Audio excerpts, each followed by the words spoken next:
Alors, je vais repasser le gouverneur. Bien, s'il vous plaît, monsieur le ministre. Bien. Bonjour à tous. Bonjour, bonjour à vous, monsieur le gouverneur. Je rappelle, docteur Karamo Kaba, gouverneur de la BCRG, en direct d'Amirador. Je posais la question, monsieur le gouverneur, pour en tout cas faire le lien avec la question que je venais de poser. Est-ce que les banques, pour faire dans la transparence, est-ce que les banques ont prévu un mécanisme pour expliquer que cet argent qu'elles vont mettre à la disposition de l'État, que c'est aussi et surtout l'épargne de leurs clients? Est-ce qu'il y a un instrument, un mécanisme qui est prévu par la Banque centrale et qui imposerait à ces banques en tout cas, de faire dans la transparence en expliquant ou en tout cas en informant leur clientèle qu'elle participe à une telle opération et qu'en retour, ça devrait leur rapporter quelque chose? Alors, on va faire attention parce que si il est dit que la Banque centrale ou le ministère de l'économie demande aux banques de faire des choses, on va dire qu'on a encore réquisitionné les banques. Donc, on va faire attention à la communication. En fait, pour répondre à votre question, tout simplement, c'est que nous avons manqué, et ça, c'est le cas de la Banque centrale et aussi au niveau des banques, de pédagogie dans cette opération. C'est ça la vérité. Très bien. La vérité est que... merci de le reconnaître. Il y a beaucoup... Non, mais vous savez, quand le ciel est bleu, je ne veux pas dire qu'il est noir. Donc, voilà. Les banques et la Banque centrale n'ont pas assez fait de pédagogie par rapport à cela. Donc, il y a tout un travail que nous faisons avec l'APB pour justement promouvoir d'autres types d'investissements. Au niveau des comptes, par exemple. Donc, plusieurs fois, je l'ai dit au président de l'APB, on n'a pas de compte d'épargne. Enfin, c'est assez pauvre à ce niveau-là. Donc, l'offre est assez pauvre. Je l'ai dit plusieurs fois aux banquiers, je ne trahis pas de secret. Donc, nous allons faire des efforts par rapport à ça.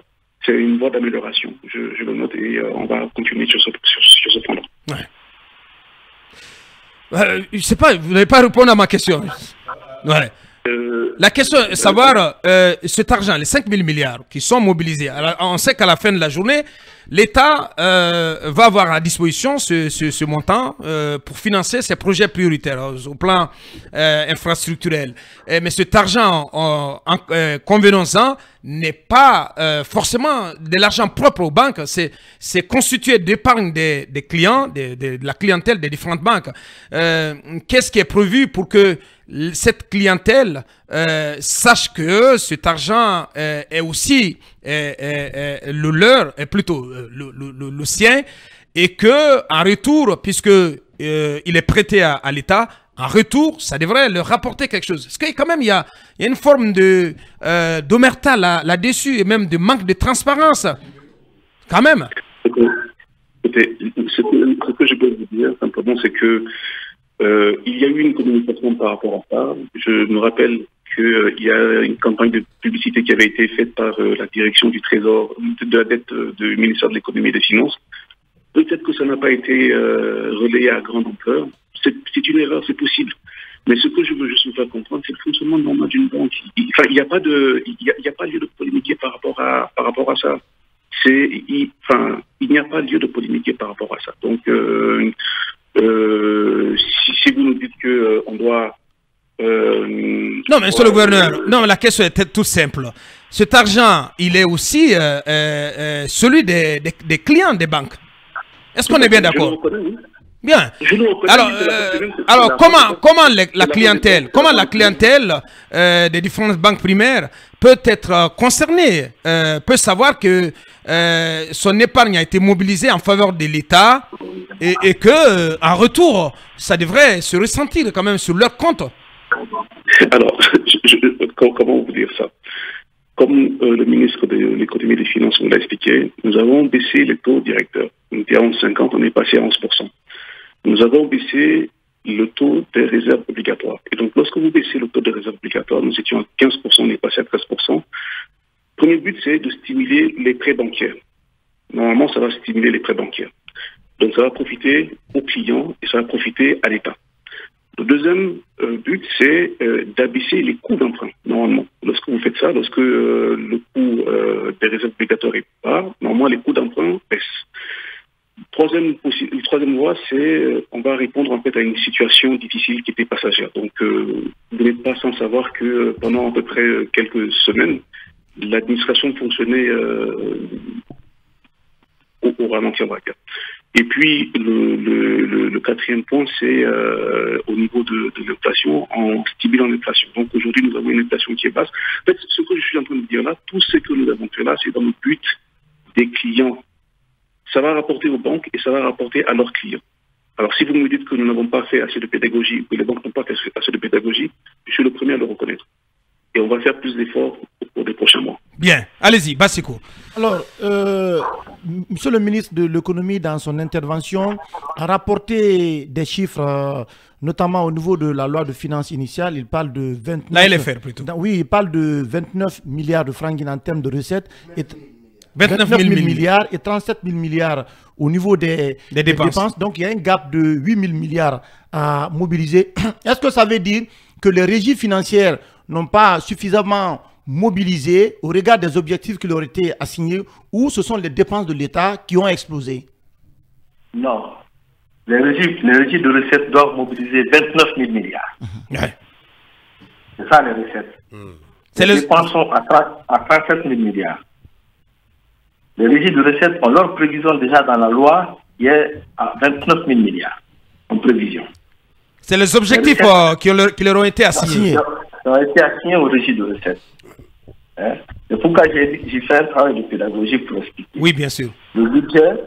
Monsieur le gouverneur, nous avons appris que dans un premier temps, vous avez rencontré les banquiers, l'APB, et par rapport au montant de 5 000 dollars, que c'était pour rembourser la dette intérieure. Et entre-temps, ce communiqué est sorti qui parle des infrastructures. Et pourquoi... Que s'est-il passé? Que s'est-il passé? Pourquoi toucher aux réserves obligataires des banques qui constituent les garanties pour ces banques, les 2 000 milliards de francs guinéens dont on parle? Alors, je ne sais pas de quel pays ou de quel gouvernement vous parlez, mais ce n'est pas moi. Je n'ai pas rencontré quelqu'un pour parler de ce que vous parlez là. Donc, il faut vérifier vos sources, s'il vous plaît. Juste pourquoi est-ce qu'on touche les réserves obligatoires? Il faut faire preuve de beaucoup de pédagogie, parce que nous avons pas mal d'auditeurs qui ne sont pas forcément familiers avec la chose bancaire. Il faut revenir à la base, à ce que c'est l'activité d'une banque. Une banque, elle est là pour faire de la transformation. Autrement dit, elle prend les dépôts de ses clients à court terme et elle les passe à moyen long terme. Et au passage, elle se rémunère parce qu'elle prend un risque. Donc, pour revenir à ce qu'on disait tout à l'heure, les banques n'ont pas tellement à communiquer par rapport à ça parce que c'est elles qui prennent le risque. Je tiens juste à préciser qu'aujourd'hui en Guinée, il y a un mécanisme à la Banque centrale de garantie des dépôts des clients à hauteur de 85 millions de francs guinéens par compte. Alors, pourquoi est-ce qu'on touche aux réserves obligatoires? En fait, il faut toujours raisonner en termes réels. C'est-à-dire que vous prenez la Guinée aujourd'hui, nous avons un taux d'inflation qui est à 6%. Et nous avons un taux d'intérêt qui est à 11%. Donc, le taux réel en Guinée est de plus 5. Si vous faites 11 moins 6, on est à plus 5. Si vous prenez un pays comme la Côte d'Ivoire, nous avons un taux d'inflation qui est à 4,1%. Et nous avons un taux d'intérêt qui est à 5,25%. Et si je prends le taux réel, je suis à moins 1,15%. Autrement dit, les taux d'intérêt sont trop élevés en Guinée. C'est ça la vérité. Ouais. On ne peut pas avoir des taux d'intérêt à 11% alors qu'on a un taux d'inflation à 6%. En faisant ça, on est plus allemand que les Allemands. Parce que les Allemands, ils ne font pas ça aujourd'hui, des taux réels qui sont négatifs. Les seules personnes qui sont contentes d'avoir des taux réels positifs, ce sont les banquiers.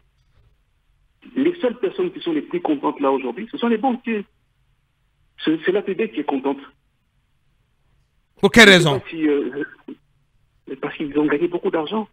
Ils vont gagner beaucoup d'argent. Bien. 9% de taux d'intérêt pour la première tranche et 13% pour la deuxième tranche. Ils vont gagner énormément d'argent. Comme le ministre vous a expliqué, ça fait partie d'une négociation. On ne va pas rentrer dans tous les détails, mais encore une fois, dans cette histoire-là, déjà ça se fait sur une base libre, la deuxième tranche. Ouais. Le ministre vous a expliqué qu'il y a un mécanisme de refinancement d'urgence au niveau de la Banque centrale. Et je vous fais le pari, aucune banque ne perdra de l'argent là-dedans. S'il y a une banque qui perd de l'argent, je vous paye tous à manger à film pendant un an voilà. avant de connaître.